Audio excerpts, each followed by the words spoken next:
Welcome to Chapter and Verse, Volume 2, a section-by-section reflection on the Doctrine and Covenants and Pearl of Great Price through poetry, as a way to strengthen your personal and family gospel study with a focus on the Come Follow Me curriculum.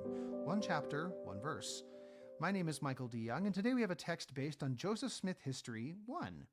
The focus verses for this text are Joseph Smith History 1, verses 16 and 17.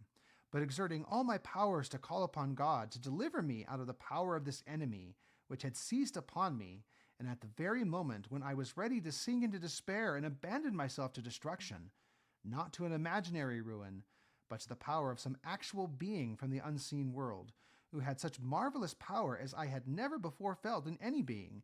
Just at this moment of great alarm, I saw a pillar of light exactly over my head, above the brightness of the sun, which descended gradually until it fell upon me. It no sooner appeared than I found myself delivered from the enemy which held me bound.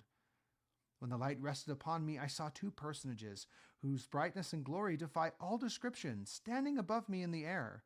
One of them spake unto me, calling me by name, and said, pointing to the other, "This is my beloved Son. Hear him." And now the text. Joseph Smith's question. Joseph Smith had a deep question while still within his youth, which of all the many churches possessed God's purest truth. And so he knelt in humble prayer within a grove of trees. He asked of God with heart sincere, right there upon his knees. As he prayed, the powers of darkness fell on him swift and sore. But as he prayed for deliverance, they troubled him no more.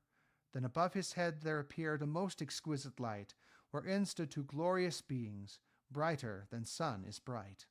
All his fear soon fled before him, for they called him by name. And they answered his dear question. All churches were the same. None of them taught his true doctrine, and none had his true power. But Joseph would help bring again God's church this final hour. God our Father spoke to Joseph and his beloved Son. On that day the restoration of Christ's church had begun, and continues now unbroken unto this present day, for God's kingdom here is founded, and shall never fade away. Thank you for listening. If you like what you hear, please share it.